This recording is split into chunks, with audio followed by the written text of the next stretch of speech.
Okay, so for the next couple of episodes, the video quality is not going to be as good, and you'll notice that the color might not really be the same. That's because my phone met the ground, and there's not much you can do with a phone that screen's all screwed up, so there's going to be a noticeable degrade in video quality, so there might be a lot more animation. We'll just see. And so this will be through the China one because I'm filming these all in a batch because the studio location is probably going to have to be moved. So now that we affirm that, let's get started.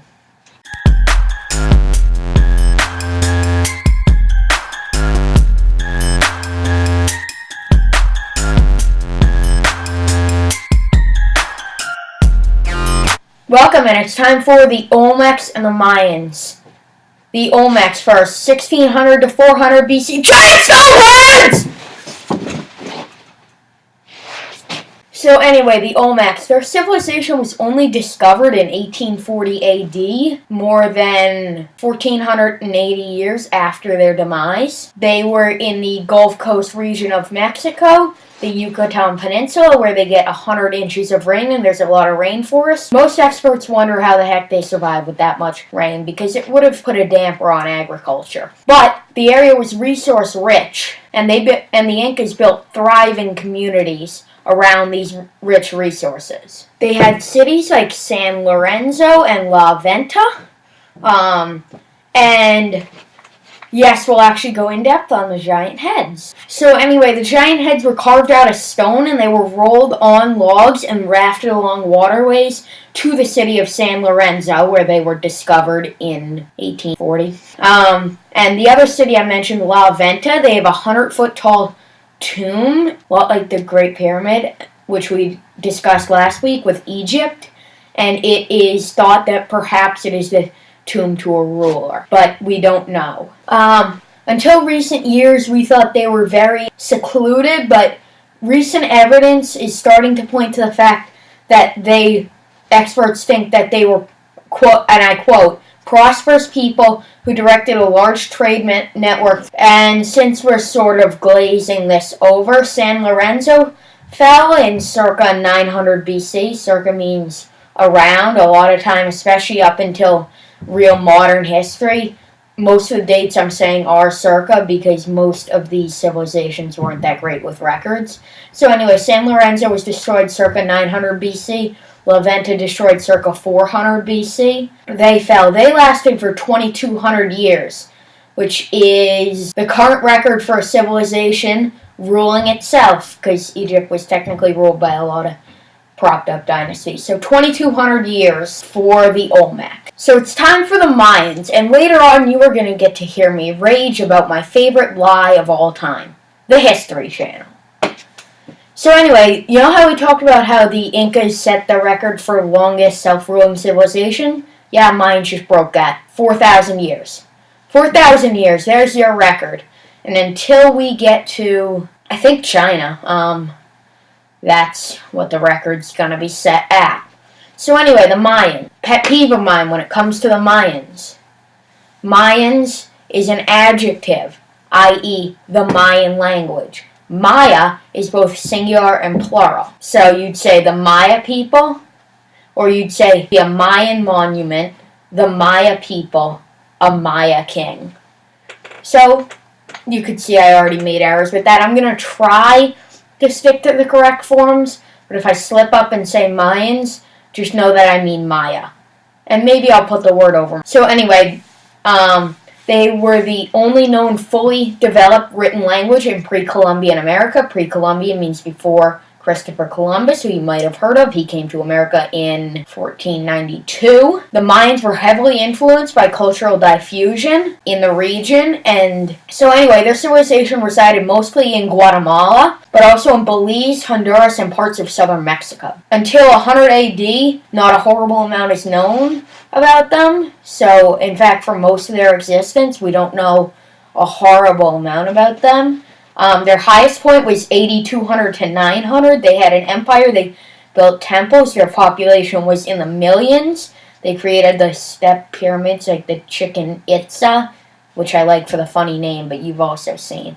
So anyway, their prosperity could be compared to Rome and Greece, which are two things you've definitely heard of. And so during that 8200 to 900 prosperous period, they had long-distance trade. They traded cacao beans, which is the bean that you make chocolate with. They traded salt, seashells, obsidian, and they were amazing jade workers. In fact, the descendants of the civilization still are today. After the 8200 to 900 prosperous period, there was the 900 to 1500 AD post-classic period. It's when the Chichen Itza was built. So anyway, the Mayans were conquered in the 16th and 17th century by Spanish conquistadors, unlike the Aztecs and the Incas, who we will get to like 20 weeks from now. They had no one single center of power, so taking that would not collapse their empire. So the empire never truly collapsed, but all their lands were under Spanish control at some point. So technically they were conquered by the Spanish, but even today the Mayan tradition does live on. The empire was divided into many small kingdoms, each with a hereditary leader known as an anjou, and so that was the reason they couldn't be entirely conquered and put under control by the Spanish, because there was no one center. It was a collection of smaller empires with shared culture, which is a lot like the city-states of Mesopotamia, if you remember those. So anyway, let's talk about the great achievements and why we remember the Mayan Empire. Art had a high aesthetic and sophistication. There are stone relics and ceramics, as well as the intricate jade jewelry I mentioned earlier. Architecture was dramatic and easily recognizable. So the Maya cities were designed with the topography intended, and they were integrated with the topographical features, and so they were very inconspicuous. They would be on mountainsides and they would be built into the mountain. We have Mayan inscriptions as old as 400 BC. Mayan writing had more than 1,000 glyphs. The Mayans were only discovered in the 20th century, and we do have translations, but they're rather primitive, and it's something that scholars are still working on, but we do have a rudimentary understanding of the language. They were extremely advanced at astronomy. They were the only prehistoric civilization to hypothesize about the Orion Nebula, which is some complicated star thing. But this is not the science class, this is the history class. Venus was an important astronomical object to them. It was more important than the sun because it helped them track time. And then we have the calendar. Yup, it's time for the history event. Okay, it looks like I'm red right now in the video, so let me go and turn the lights on. I just wanted the dramatic entrance, because in today's Rage we're going to be talking about the end of the world. I wanted them on, not off! On! Okay, that's better. You can see me. Okay, today's Rage, we are going to talk about the Mayan calendar and how morons thought it was the end of the world. So, the calendar, we're going to talk about it after in a little more sciencey detail, but basically it started August 11, 3134 BC, and it ended December 21st, 2012, and you can tell that was not the end of the world. Many New Agey hippies and the History Channel wondered why the calendar stopped. But let me tell you and be smart. You're only alive for a finite amount of time, and there's only a finite amount of stone in the universe. So you can never, without today's sophisticated computing technology, and even with it, you can't make a long calendar. And they did incredible. They made a 5,000-year calendar, which is remarkable, but they have a finite amount of time, finite amount of stone, so really, I mean, you can't just stop. So anyway, the New Agey people decided that, hey, and let's set up a weird equation. Calendar stops equals end of world. So the History Channel decided to make a nice little movie. I don't know what it was, like 7 Signs of the Apocalypse or something. Anyway, it swept the Hollywood Awards, and everyone was so scared. Guess what? World doesn't end. World doesn't end because your calendar stops. The sooner you learn that, History Channel, the better off you'll be. And also, can you please make at least one show that's about actual history and not people buying cars or preparing crossbows for an apocalypse? That was over a minute, but I let it go because I really needed to educate you on that. So anyway, that thing I just raged about, yeah. So it used units called kin, winal, tun, katun, and baktun, and that's in order from shortest to longest. And yeah, you already know the rest.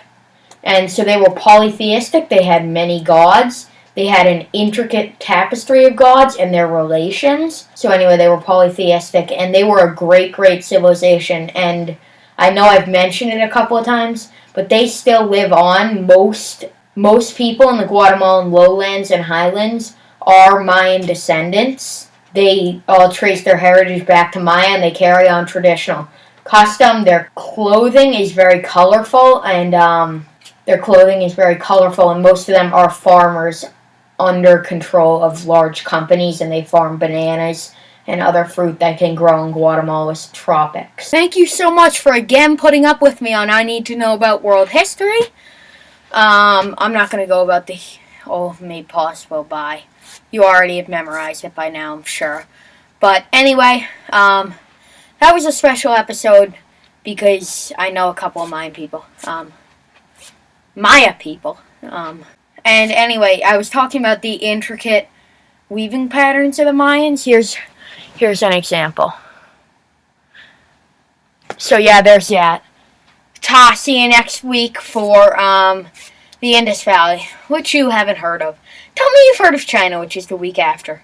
Giant Stonehead!